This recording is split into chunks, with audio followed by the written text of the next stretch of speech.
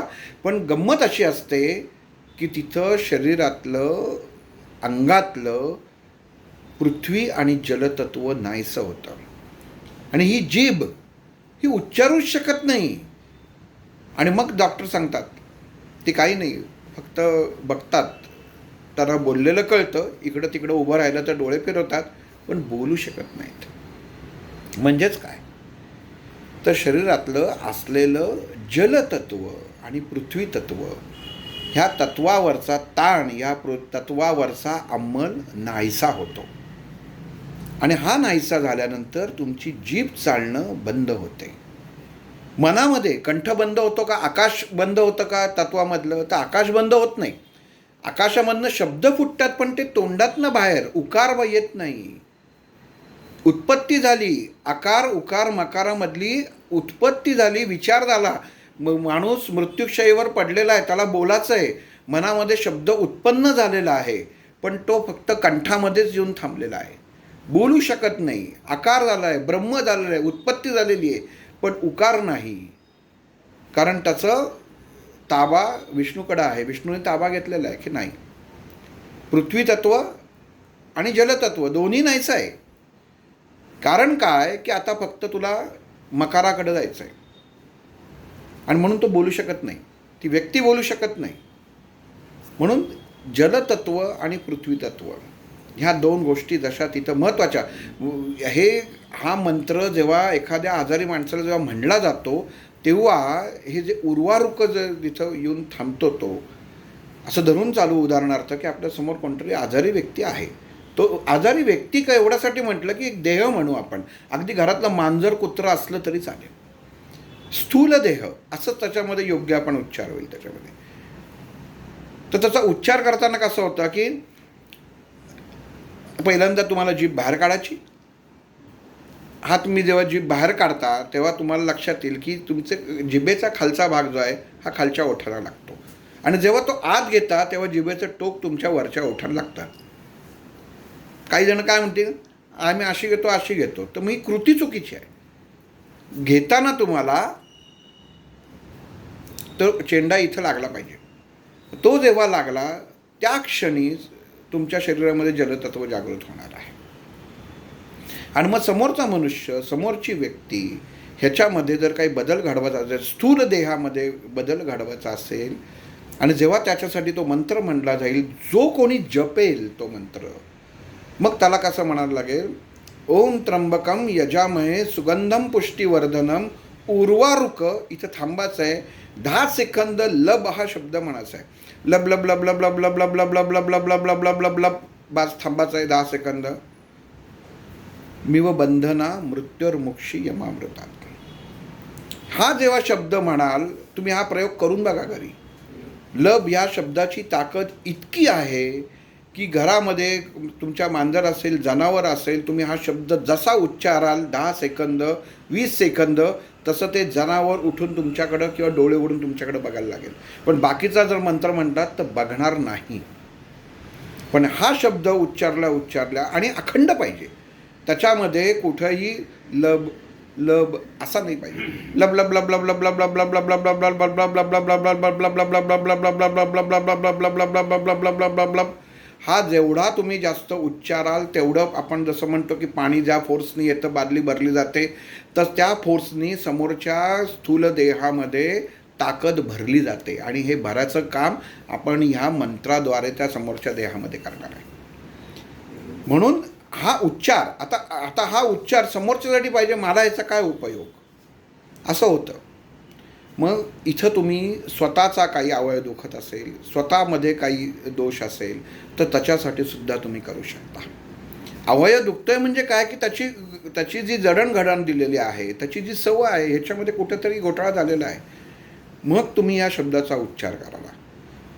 आणि जेव्हा आता हा शब्द मी उच्चार करतोय, तर हा शब्द मी उच्चार करतोय ते बरोबर आहे का नाही आहे, तर ह्याची स्वतःचीच स्वतः पावती घ्यायची. कारण हा जो शब्द तुम्ही कंटिन्यूज म्हणत गेलात, सारखा म्हणत गेलात, अखंड जर म्हणत गेलात, तर कानाच्या ही जी पाळी आहे, ह्या कानाच्या पाळीमध्ये तुम्हाला ओढल्यासारखी जाणीव होते. ही त्याची खूण आहे की आपण साधना करताना कुठपर्यंत म्हणत जायचं आहे शब्द, की त्या कानाच्या पाळीला जिथं वाटेल की ओढल्यासारखी झाली आहे तिथं थांबायचं आहे. हा एक भाग झाला. जी वायुतत्वाची माणसं आहेत, राशींनुसार आपण जे म्हणतो जी वायुतत्वाची माणसं, त्यांच्या कानामध्ये कुई असा आवाज यायला लागतो, त्यांनी तिथं ओळखायचं. काही जणांची कंप्लेंट असते, म्हणजे आम्ही क्लासमध्ये होतो तेव्हा आमच्या बरोबर एक जण होते शिंदे म्हणून, त्यांना मंत्र म्हटला की कानामध्ये असा कुई आवाज यायला सुरुवात व्हायचं. म्हणजे काय, तर तो बीज त्यांच्या कानामध्ये तयार व्हायचं. तिथं जिथं थांबायला पाहिजे, माणूस शरीर रेटून नेतो, तर ते रेटून नेताना पाहिलं पाहिजे, सहज कृती घडली पाहिजे. मृत्युंजय मंत्रामध्ये ह्या कृती सहज आहेत. आपण ह्या गोष्टी इतका लक्षात आणि आपल्याला काळजीपूर्वक करायच्या आहेत की मंत्र पहिल्या म्हणण्यामध्येच हा त्याच्यामधलं तेज ताबडतोब उत्पन्न व्हायला पाहिजे. आणि म्हणून ही गोष्ट आहे की उर्वारुक निव बंधना मृत्युर्मुक्षी यमामृतात, की भगवंता ही ताकद दे, ही शक्ती मला दे. कुठली शक्ती दे, तर जगण्याची शक्ती नाही मागायची. जगण्याची शक्ती मागितलीच नाही आहे मंत्रामधनं, की मोक्षापर्यंत जायची जी ताकद आहे, मोक्षापर्यंत जायची सुद्धा ताकदच लागते. तुम्ही सहज तर स्थूल देह पडला, अंत्यसंस्कार झाले म्हणजे तर सगळं झालं असं नाही आहे. खरं तर प्रवास पुढं चालू होतो.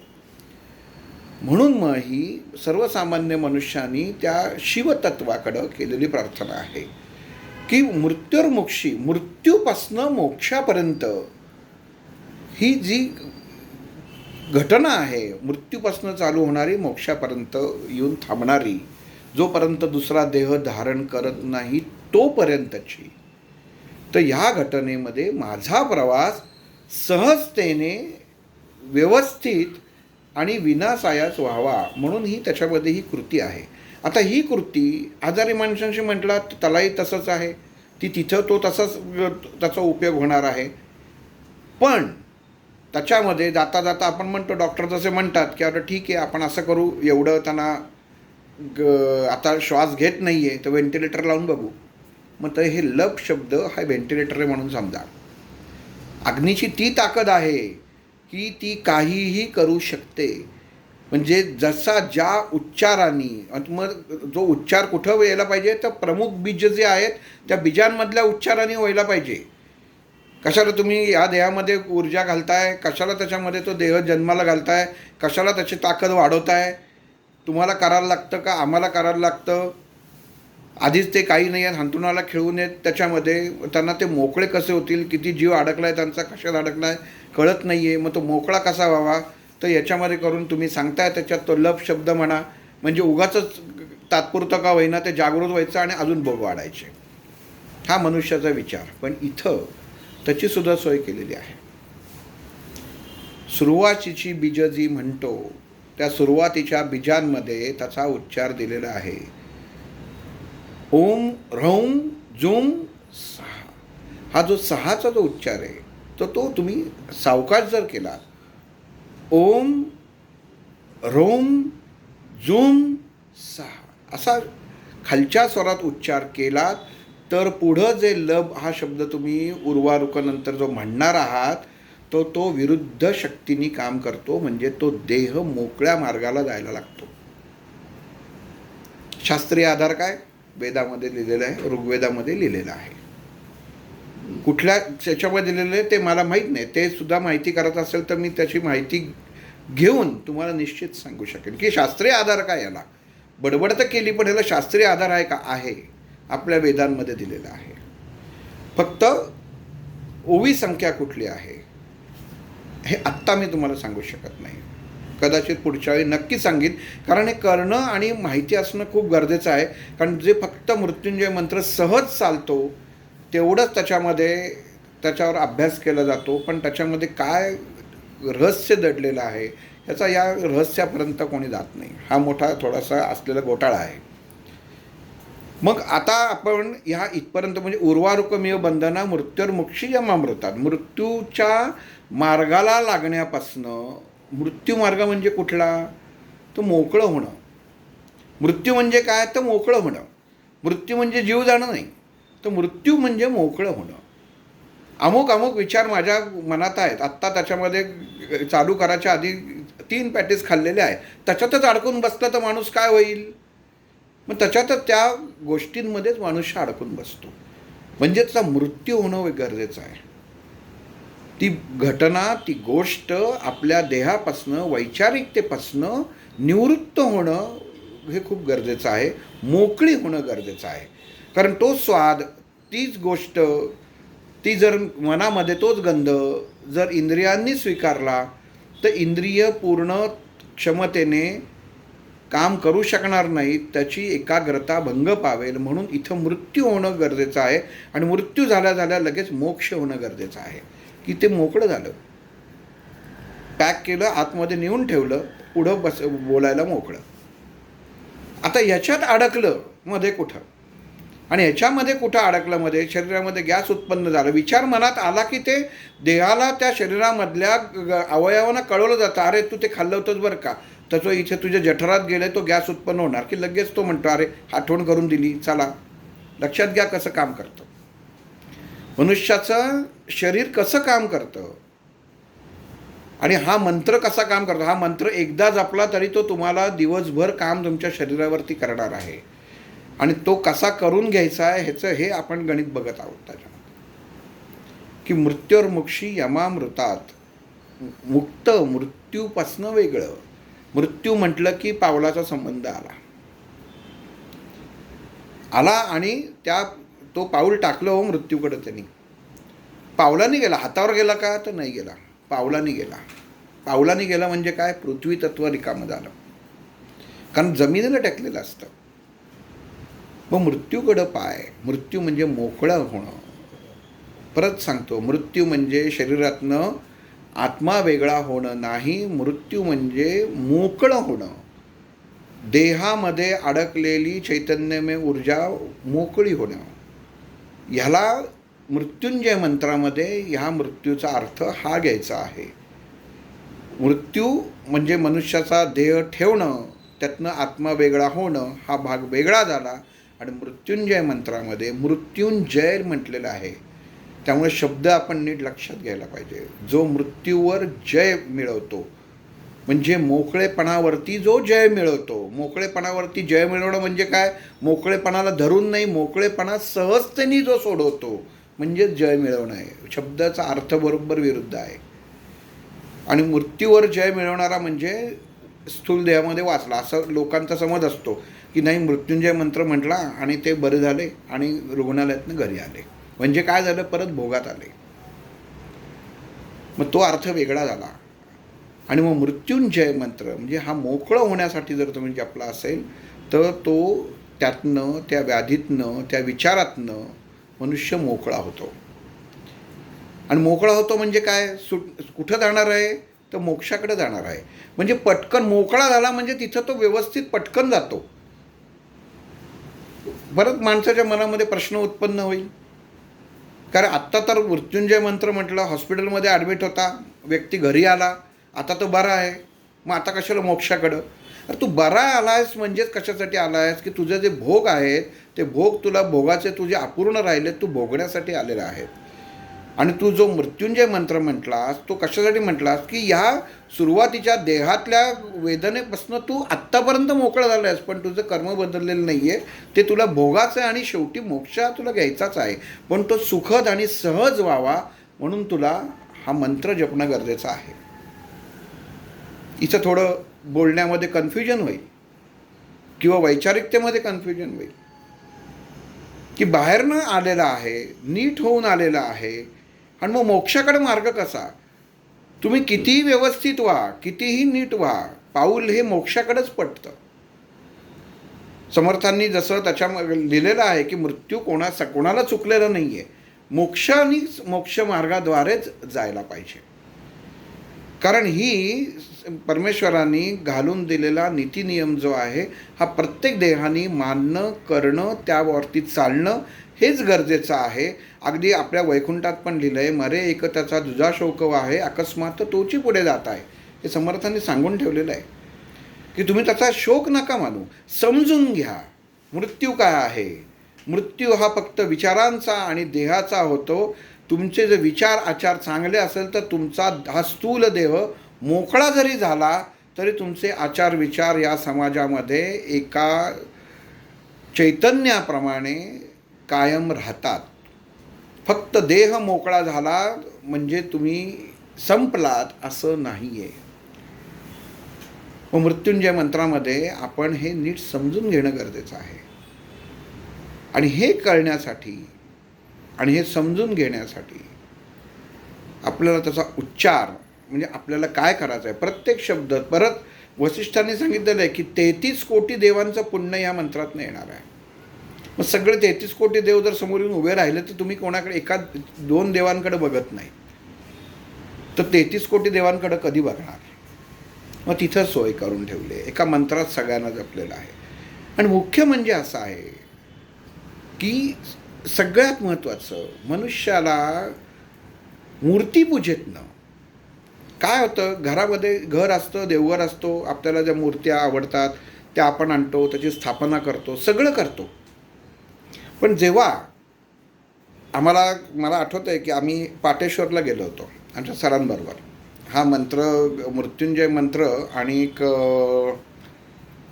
विष्णू सहस्रनामातलं एक नाम आहे ओम क्षेत्रपालाय नमः, याचा अर्थ त्यांनी जेव्हा तिथं सांगितला तर तिथं घेऊन गेले ते. आणि हा जो मंत्र आहे तो जपाला सांगितला त्यांनी आम्हाला, मृत्युंजय मंत्र जपाला सांगितला. त्या मंदिरामध्ये बसलो, खूप छान मंदिर आहे.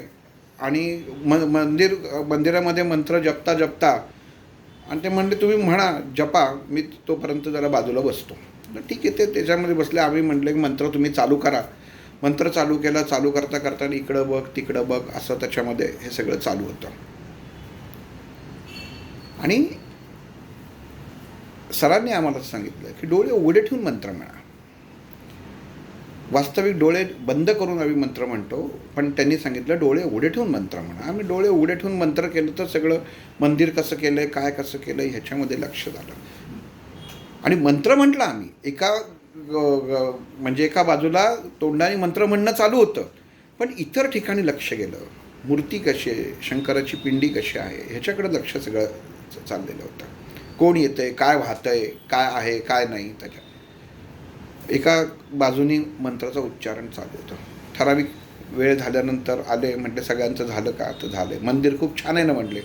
सगळे म्हटले हो खूप छान आहे, गार वाटतं आहे आणि इथं नाद पण चांगला येतो आहे. हे वरती असलेला जे घुमट आहे त्या याच्यामध्ये जी म्हणजे ज्याप्रमाणे रचना आहे त्यातनं ध्वनीसुद्धा चांगला येतो आहे. आणि आम्हाला हाकलून दिलं सगळ्यांना. म्हणले पुढच्या रविवारी परत या. आम्हाला काही कळलंच नाही. आम्हाला वाटलं झालं त्या दिवशीचं काही, कारण प्रश्न विचाराची काही पद्धतच नव्हती. ते काही विचाराचे नाही हा नियम होता. म्हणून आम्ही आपले निघून गेलो. तोपर्यंत काही नाही की झालं इथपर्यंत, मंदिर खूप छान आहे वगैरे सगळं. आणि जेव्हा पुढच्या आठवड्यामध्ये गेलो तेव्हा त्यांनी केलं की तुम्हाला इतक्या दिवस शिकून उपयोग काय?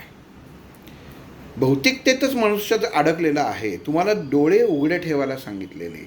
डोळे उघडे ठेवा, म्हणताना डोळे उघडे ठेवा असं त्यांनी आम्हाला सांगितलेलं होतं. मंत्र म्हणताना डोळे उघडे ठेवा. उघडे ठेवा म्हणजे काय करा, तर तुम्ही ती दक्षता घ्यायला पाहिजे होती. आम्ही म्हटलं डोळे उघडे ठेवा म्हणून आम्ही डोळे उघडे ठेवून बसलो आणि इकडं तिकडं सगळं दृष्टीस पडलं.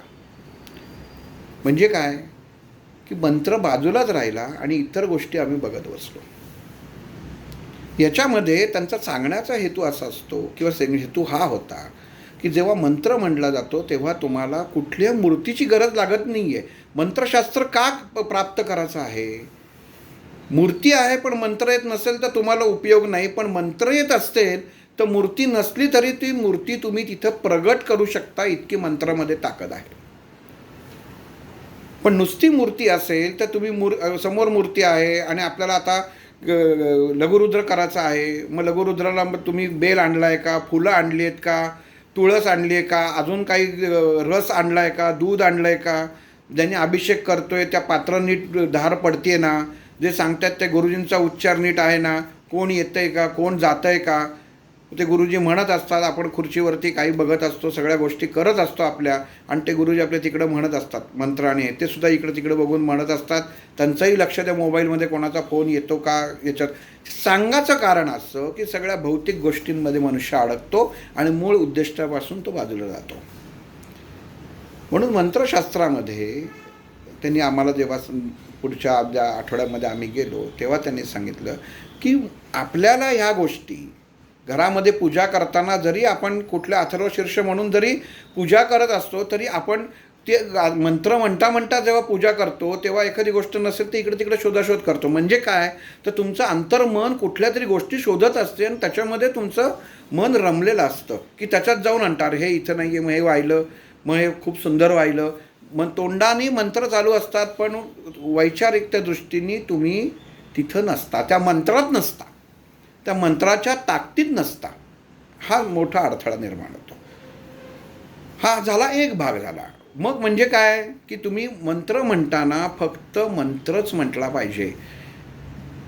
डोळे जेव्हा आपण एक अगदी सोपी कृती आहे, आपण ह्याच्या दर्शनाला जातो, देवाच्या दर्शनाला जातो, अख्खी लाईन काय 15-20 मिनटं असेल, अर्धा तास असेल, गप्पा मारत डोळे उघडे ठेवून त्याच्यामध्ये जातो.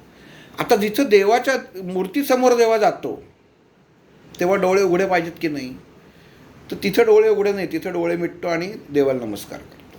म्हणजे जिथं डोळे उघडे पाहिजेत तिथं तुमचे डोळे मिटतात आणि तुमचे डोळे मिटल्यानंतर तुम्हाला दिसत नाही पण तुमची दृष्टी असते, तर तुम्हाला तो परमेश्वर तुम्ही जाणवून घेता, तुम्हाला कळतं की डोळे मिटून समोरचं म्हणजे ज्याची आटाबिटा करण्यासाठी, ज्याचं दर्शन घेण्यासाठी डोळे आसुसलेले असतात त्याच्यासमोर गेल्यानंतर डोळे बंद आणि हात जोडलेले. कृतीचा अर्थ नीट लक्षात घ्यायचा आहे. डोळे बंद केल्यानंतर तो भगवंताचा भाव तुम्हाला प्राप्त होतो. तसं मंत्र एखादा म्हटला, तुम्ही मंत्र जपलात, तो जपलात, मंत्र जपलात आणि तो वेळेत जपलात तर तुमच्या समोर ती आकृती, कृती, मूर्ती आपोआप समोर उभी राहणार आहे आणि इतर भौतिक गोष्टींपासून तुम्ही आपोआप बाजूला होणार आहात. हे खूप गरजेची गोष्ट आहे. मृत्युंजय मंत्र म्हणताना तुम्हाला एकाग्रता, आज आता आपल्या ग्रुपवर मी सांगतो की आधी निरांजन लावा. निरांजन का लावा की स्थिरता असते, स्थिरता उत्पन्न व्हायला पाहिजे, की जिथं मनुष्य अडकला पाहिजे की ती स्थिरता उत्पन्न झाली की ती बाजूला केली पाहिजे. नाही तर मनामध्ये विचार उत्पन्न राहतात की मी हे केलं नाही, ते केलं नाही, ते केलं नाही. इतके जण करतात की फोटो टाकतात, नंतर फोटो काढताना डोळे बंद करून फोटो काढतात. मला कळतच नाही की तुम्ही सेल्फी काढता किंवा कोणाला सांगताना डोळे कसे मस्तपैकी छानपैकी बंद करतात. म्हणजे तुम्हाला गरज नाही आहे खरं फोटो काढायची. डोळे बंद झालेत म्हणजे तुम्हाला समोरचं दिसतं आहे, आणि डोळे उघडलेत याचा अर्थ तुम्ही समोरच्याला पूर्णपणे समर्पित होत नाही आहेत. कारण फोटो काढताना तुम्हाला डोळे जरी समोर उघडे जरी असले तरी समर्पित भाव हा त्याच्यामध्ये नसतो. मग फोटो कोण काढतं? म्हणजे ह्याचं पाठी मागून घ्यायचं कारण एवढंच की तुम्ही हा मंत्र म्हणताना, मृत्युंजय मंत्र म्हणताना त्या मंत्राशी किती एकरूप झाला हे त्यातनं कळतं, म्हणून ते फोटो मागवलेले असतात. हे कशासाठी मागवलं, किती त्याच्यामध्ये तुम्ही जोडले गेलेले आहात, याच्यासाठी ते फोटो खूप महत्त्वाचे असतात. की त्याच्यावरची जी दृष्टी महत्त्वाची असते की कशा पद्धतीने ते काढलेले, कुठल्या वेळेला काढलेले आहेत असतील याचा पूर्ण अंदाज त्यातनं येतो. की मंत्राशी एकरूपता किती आहे, बाकीच्यांशी घेणं देणं नाही आहे. तो फोटो कसा आला त्याशी घेणं, मंत्राशी एकरूपता किती आहे हे खूप गरजेचं आहे. कारण जो एकरूप झाला नाही तर त्याचा काही उपयोग होत नाही. आज आपण मृत्युंजय मंत्र जवळजवळ वर्षभर म्हणतो आहे, पण तो जर जागृतपणे जर तुम्हाला तो धारण करायचा असेल, स्वीकार करायचा असेल, स्वतःच्या शरीरामधलं चैतन्य उत्पन्न करायचं असेल, तर ह्याच्यासाठी आपल्या गरजा किती आहेत त्या पहिल्या माणसाने बाजूला करायला पाहिजेत. मग जेव्हा आम्हाला त्या सरांनी सांगितलं की मंत्र म्हणताना, आणि बऱ्याच जणांना कशी असते की इतकी घाई असते मंत्र म्हणताना, ओम त्र्यंबकम यजामहे सुगंधम पुष्टिवर्धनम उर्वारुकमे बंधन मृत्युर्मुक्षमी यामृतात, असं ते करत करत करत करत करत असे. आणि आम्ही पाहिलं होतं की जे किती गुरुजी असतात बघा, आपल्याला असं वाटतं की घरामध्ये गणपतीमध्ये वगैरे आपण काही काही गोष्टी म्हणण्यासाठी त्यांना बोलवतो. लघुरुद्र काही वेळा त्याच्यामध्ये करतात, त्याच्यानंतर गणपतीची स्तोत्र म्हणण्यासाठी त्याच्यामध्ये काही बोलतो, आणि एकमेकात इतके त्यांचं पाठांतर असतं आणि जोरजोरात ते फास्ट म्हणत असतात, आणि आपल्याला वाटतं काय किती पाठांतर आहे, किती म्हणजे त्यांचं माणूस हा तरबेज आहे. त्याच्यामध्ये उपयोग शून्य होतो, उपयोग शून्य होतो. आत्तापर्यंत आपण म्हणजे विचारधारा अशी असते की इतकं फास्ट म्हणतायत, इतकं जोरात म्हणतायत, म्हणजे या माणसाचं पठण आणि त्याचं जे रोजचा अभ्यास असेल हा किती गाढा असेल की इतका फास्ट म्हणते उच्चारण त्याच्यामध्ये. पण इथं उच्चार होतच नाहीत, आणि जी ऊर्जा तुमच्या घरामध्ये उत्पन्न व्हायला पाहिजे ती उत्पन्नच होत नाही. कारण तुम्ही म्हणून बघा, करून बघा की श्रीराम जयराम जय जय राम हा नुसता मंत्र जरी तुम्ही घेतलात की श्रीराम जयराम जय जय राम, श्रीराम जयराम जय जय राम, तर हाच मंत्र जेव्हा तुम्ही स्पष्टपणे म्हणता तेव्हा तुमच्या शरीरामध्ये ऊर्जा आणि त्याचा दाब निर्माण झालेला असतो. आता हाच मंत्र बघा, श्रीराम जयराम जय जय राम, श्रीराम जयराम जय जय राम, श्रीराम जयराम जय जय राम, किंवा दिगंबरा दिगंबरा श्रीपाद वल्लभ दिगंबरा, दिगंबरा दिगंबरा श्रीपाद वल्लभ दिगंबरा. पण तोच जर तुम्ही मंत्राच्या दृष्टीने, बीजांच्या दृष्टीने म्हटलात तर दिगंबरा दिगंबरा श्रीपाद वल्लभ दिगंबरा हळू केला. स्पीड त्याचा जो आहे त्याची गती हळू केली. व मंत्रशास्त्रामध्ये हा सगळ्यात महत्त्वाचा भाग आहे की मंत्र म्हणताना, स्तोत्र म्हणताना मनुष्याची शाब्दिक वैचारिक गती ही शून्यापेक्षा खाली पाहिजे. ती जर खाली असेल आणि मंत्रामध्ये जर तुम्ही सावकाश म्हटला तरच तो शब्द फलद्रूप होणार आहे, नाहीतर तो शब्द फलद्रूप होत नाही. आणि मग जो फलद्रूप न झालेला शब्द आहे तो जसा त्याचा उच्चार झाला आहे ती कंपनं त्या वास्तूमध्ये, त्या घरामध्ये उत्पन्न होतात, ज्याचा मनुष्य देहाला, स्थिर देहाला काहीही उपयोग नाही. हे मृत्युंजय मंत्रामध्ये असं वाटेल की हा विषांतर झालं, ते विषांतर नाही आहे. कारण हा मंत्र म्हणताना आपल्याला किती सावकाश म्हणायचं आहे, याचं गणित काय आहे, मंत्राचं गणित काय आहे, मंत्र कसे असतात. कधीही बघा, यंत्र लावलेलं असतं घरामध्ये, ते जपाचं यंत्र लावलेलं असतात. काही काही ठिकाणी त्याच्यामध्ये फास्ट असतात, काही ठिकाणी नाम जे घेतात, आता सज्जनगडला जे उच्चार जो आहे श्रीराम जय जय राम, हा किती हळू आहे. हा ध्वनी नकोसा वाटत नाही दिवसभर ऐकला तरी. पण काही काही जण त्याच्यामध्ये असतात, मग त्याचं म्युझिक असतं आणि मग त्याचं कसं वाटतं ते बंद कर. कारण काय की बरोबर ऋणभारित कंपनं ते निर्माण करतं, म्हणून ते तुमच्या मनाला आणि विचारांना नको वाटतं. आरत्या म्हणताना इतकी चढाओढ लागते की कधी एकदा संपते, कोण पहिलं म्हणतंय शब्द ह्याच्यामध्ये चढाओढ लागते. म्हणजे याचा सांगण्याचा हेतू असा की तुम्ही जी कृती करताय ही त्याचं फळ तुम्हाला मिळत नाही, ह्याच्यापासनं तुम्ही त्या भगवंतापासनं, त्या कृतीपासनं, त्या फलप्राप्त्यर्थापासनं तुम्ही लांब जात असता. म्हणून उच्चार अतिशय सावकाश, जेवढा शून्याच्या खाली नेता येईल तेवढा जर तुम्ही त्याचा उच्चार केला, ओम गम गणपतये नमः हा उच्चार पाहिजे. पण ओम गम गणपतये नमः भीमरूपी महाराज वज्रानु मानवजी वनांजन सुद्धा रामदूता प्रपंचना महाबळी प्राणाचा सकाळ उठवे दिनानाथ बसून त्याला जगन त्याला काय उपयोग आहे? तो मारुती तरी समोर उभा राहणार आहे का? तुम्ही त्या मारुतीच्या वेगापेक्षा जास्त जातात. ही घडतं आणि मग ती कंपनं चुकीची समोर उत्पन्न होतात, निर्माण होतात आणि ती होता कामा नये. म्हणून प्रत्येक शब्दावर दाब हा आला पाहिजे.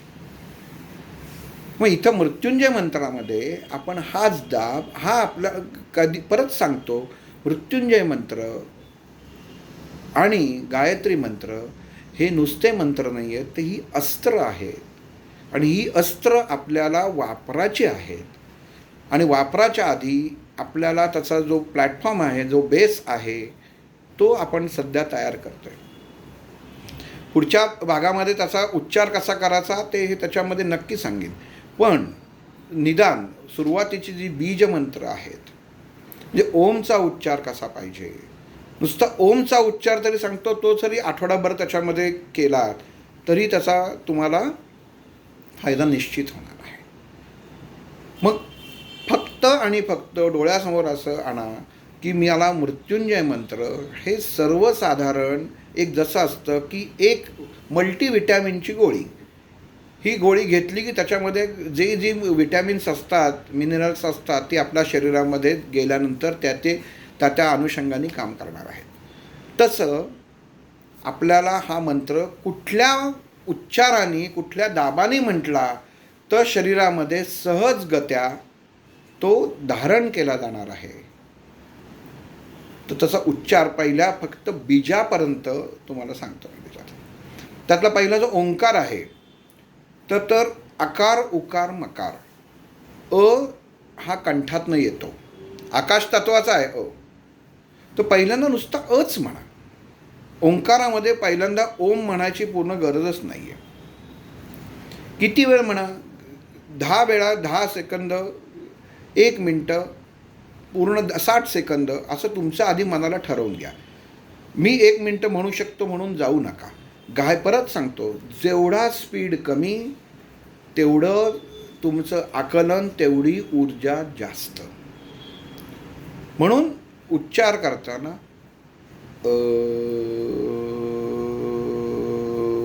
हा जेव्हा उच्चार करताना तेव्हा कळेल की घशातली जी स्तर आहेत, स्तर आहेत की ते एकमेकांना ते घासतात. आतमध्ये घशामध्ये जे टॉन्सिल्स आहेत त्या एकमेकांना घासतात आणि ध्वनी उत्पन्न करतात.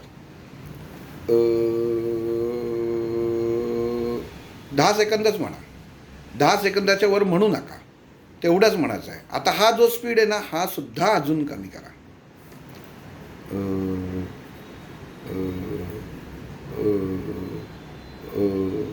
हा इतका कमी म्हणा. केल्यानंतर थांबतोय तेवढं थांबलं तरी चालेल. आणि हा तुम्ही 10 सेकंद म्हटल्यानंतर हा म्हटलं की तुमचे ओठ आपोआप मिटले जाणार आहेत, कारण त्याशिवाय तुम्ही ऊ म्हणूच शकत नाही. त्याचा मग म्हटलं पहिला मग ऊ म्हणायचं आहे. हा इतका स्लो म्हणायचा आहे. आणि प्रत्येक शब्द, प्रत्येक व्यंजन, प्रत्येक सहवर्ण उच्चार करताना कानाच्या पाळीवरती लक्ष ठेवायचं आहे.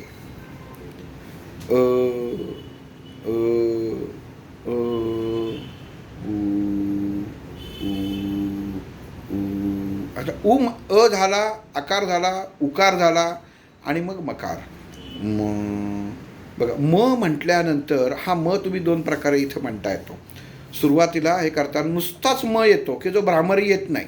खरं म म्हणजे हा मकारच असा आहे की तो आपोआप भ्रामरी उत्पन्न करतो, पण आपण तो भ्रामरी उत्पन्न कशी होणार नाही ह्याच्याकडे पहिल्यांदा लक्ष द्यायचं आहे. म नुसता तुम्ही असं म्हटलात तर तुम्हाला भ्रामरी होणार नाही आहे. पण त्याला जर जोड लावलीत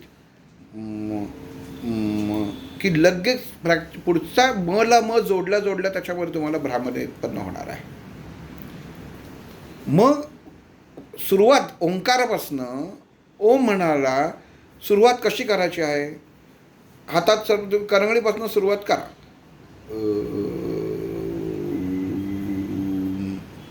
मला थांबलं बघा. मला थांबायचा आहे, एकदाच उच्चार करायचा आहे. म इथपर्यंतच थांबायचा आहे. हा भ्रामरी नसलेला ओंकारातला उच्चार आहे. आकार उकार मकार इतका सहज. हे का करायचं आहे? ही 10-10 सेकंद फक्त प्रॅक्टिस करायची. ही का करायची? कारण तुमचं पंचतत्व ही तयार होणं गरजेचं असतं. मला जमतंय म्हणून नाही. पुढं जसा दाब वाढत जातो आणि जर एखाद्या शरीरामधल्या ग्रंथींमध्ये किंवा शरीरामधल्या अवयांमध्ये तो दाब घ्यायची ताकद नसेल तर शरीरावरती विपरीत परिणाम होतो. मग मागं एकदा सांगितलेलं की हातामध्ये तुम्ही तांब्याचं कुठलं काहीतरी घेऊन बसा. तांब्याचं घेऊन बसलात तरी तुम्हाला फायदा होणार आहे. पाटावर बसलात तर अति फायदा होणार आहे. आणि दर्भासन असेल तर सोन्याहून पिवळं होणार आहे. तुम्ही काय वापरता याच्यावरती बऱ्याच जणांचा प्रश्न असतो की आम्ही डोकर वापरतो, आम्ही घोंगडी वापरतो. तर नाही. जेव्हा मंत्र तुम्ही पूर्ण शिकता, फलद्रूप होता, अधिकारी व्यक्ती जेव्हा सांगते तेव्हाच घोंगडी वापराचा अधिकार येतो. तोपर्यंत घोंगडी वापराचा अधिकार नाही. कारण घोंगडी म्हणजे ऊर्जेचं अतिशय सर्वोच्च स्रोत आहे आणि ते आपण सुरुवातीला वापरायचं नाही. कारण आपला देह तयार नसतो. त्याच्यामधनं चुकीची कंपनं शरीरामध्ये तयार होतात. हा झाला एक भाग. आता दुसरा भाग. आता हा साधा ओंकारामधला आकार उकार मकार ही अगदी हळू याच्यामध्ये प्रॅक्टिस करायची. 10 सेकंद 10 म्हणजे 30 सेकंद फक्त म्हणायचं आहे. कसं?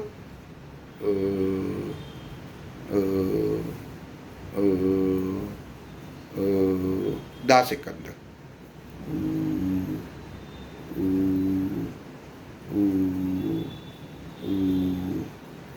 आणि तिसरा मकार. म ह्याच्यामध्ये तुम्हाला कुठल्याही शरीरामध्ये ताण पडत नाही. पण हेच जर तुम्ही नंतर नुसतं थोडा त्याचा जर आपण एखाद्या रेडिओचा व्हॉल्यूम म्हणतो ना तसं थोडं वाढवलात, थोडा जरी तुम्ही वाढवलात त्याची पातळी तर लगेच तो भ्रामरीकडे जातो. उच्चार करून बघा. लगेच कानाकडे जातो तो तिथं न्यायचाच नाही आहे. आपल्याला आपल्या जबड्यामध्ये आत्ता हे 3 शब्द बसवायचे आहेत. ह्या 3 शब्दांची आपल्या जबड्याला सवय झालेली आहे. कारण जो नंतर आपण ह्या 3 जबड्याला एकदा सवय त्याची झाली की मग आपल्या शरीरामधल्या वायुमार्गाला त्याला आपण त्याची ओळख करून देणार आहोत की बाबा या ओंकारामध्ये काय आहे. ह्या आकार उकार मकारामध्ये आता आपल्याला वायुतत्वाची पण मदत घ्यायची आहे. आणि मग ते आता वायुतत्व आलं म्हणजे नाकातनं येणार तुमचे कान आहेत. ह्या गोष्टीतनं तुमचा तो कंट्रोल कसा आहे तर मग त्याची ती पुढची पायरी झाली. पण आपला जो स्पीड आहे म्हणण्याचा स्पीड आहे परत एकदा किती थांबतो. आपला गळा लगेच थांबतो. ज्या ठिकाणी वाटेल की आपल्या नाकामध्ये स्वर जातोय तिथे लगेच थांबायचा. ओढायचाच नाही जास्त स्वर.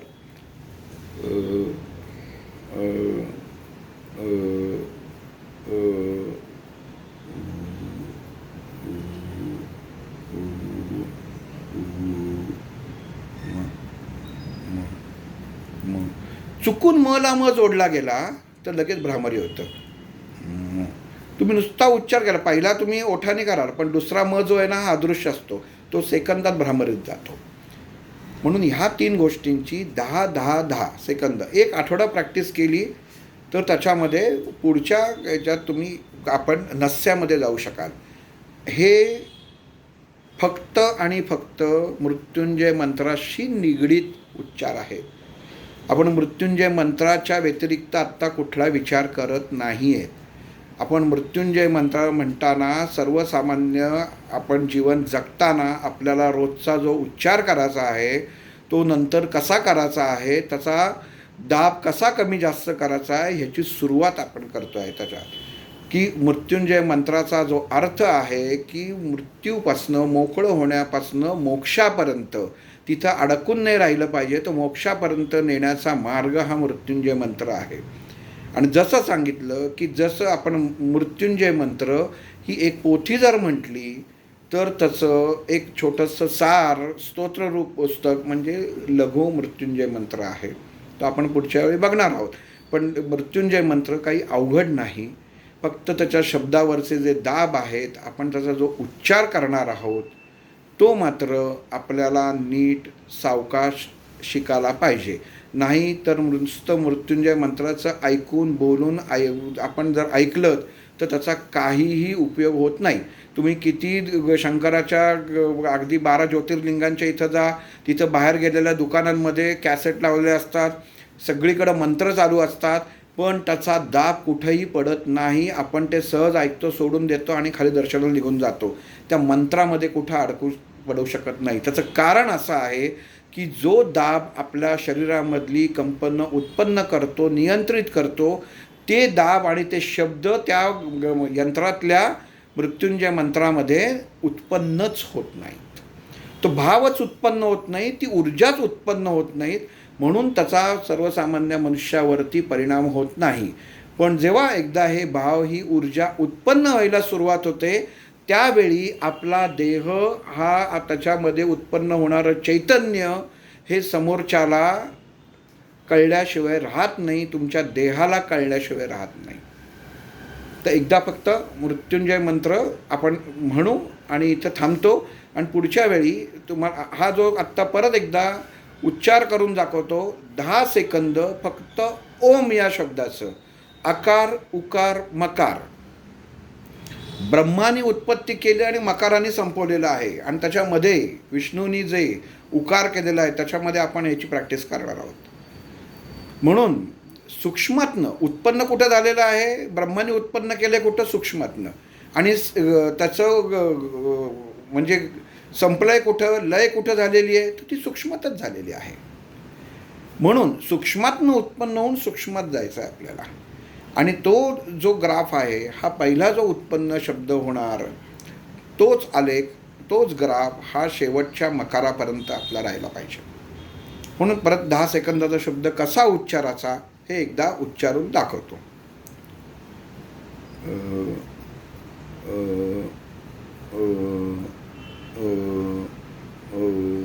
बस 10 सेकंदाच्या मध्ये झाली. नंतर उकार,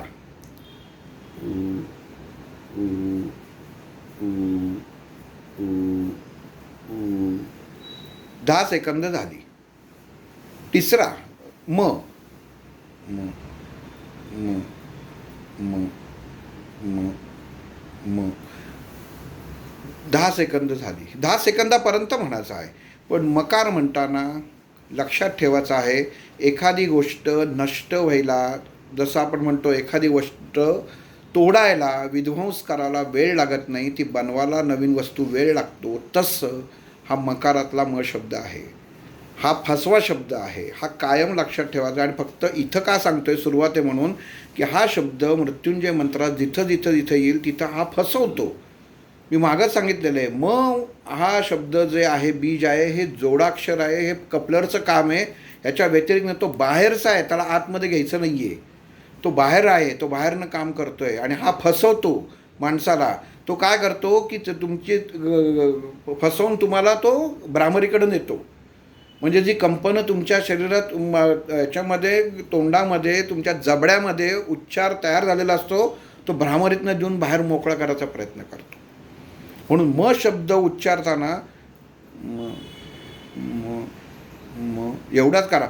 थोडा जरी त्याच्यावर दाब पडला, अगदी किंचितसा दाब पडला, तरी तुमच्या तो कानांमध्ये जाणार आहे आणि तो मोकळा होणार आहे. म्हणजे ती ऊर्जा म पासनं निर्माण झालेली तुमच्या जबड्यात राहणार नाही.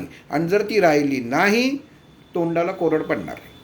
आकार आणि उकार नुसतं जर 10 सेकंदात जर म्हणलात आणि मकार म्हणताना नुसता म म्हणताना जर चुकला आणि तो भ्रामरीत गेला, तोंडाला कोरड पडणार. कारण काय आहे, सेकंदामध्ये तुमच्या जबड्यामध्ये ऊर्जा उत्पन्न होणार, अगदी 10 सेकंद म्हणून सुद्धा. त्यामुळे आपण एकदा मंत्र म्हणू आणि आजचं इथं थांबवू.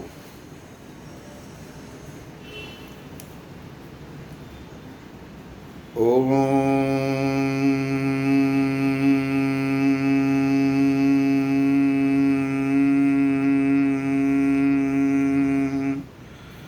ह्रौं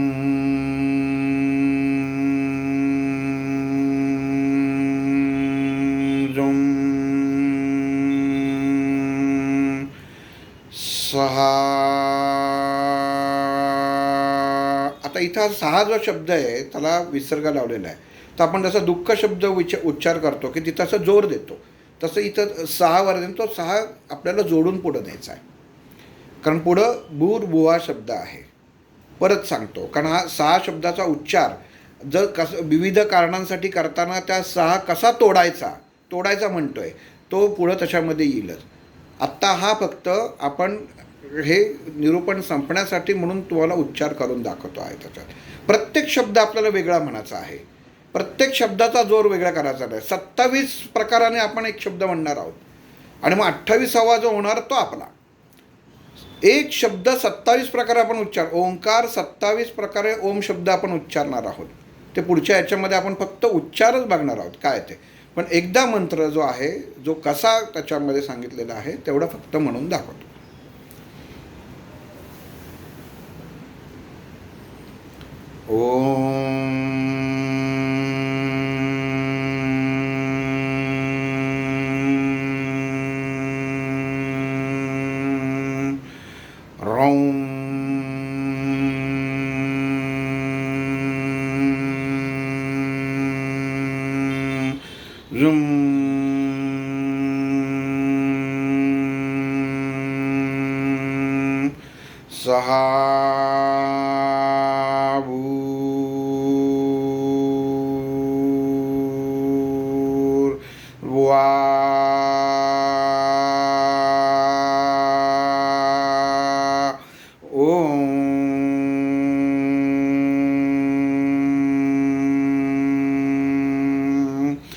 त्र्यंबकं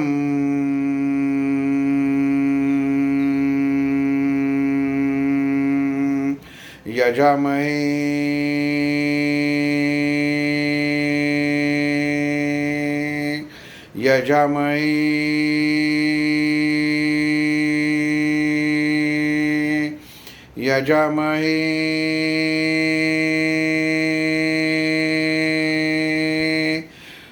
सुगंधं पुष्टिवर्धनं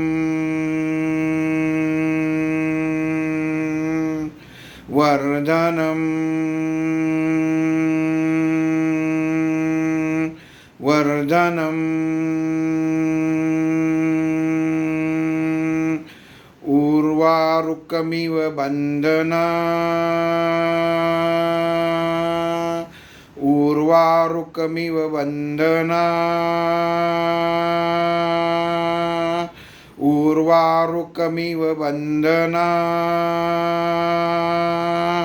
मृत्युर्मुक्षीयमामृतात् ओम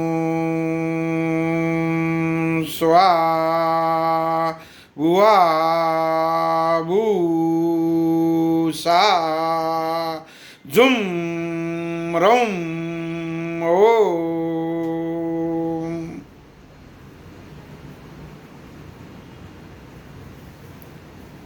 श्रीराम.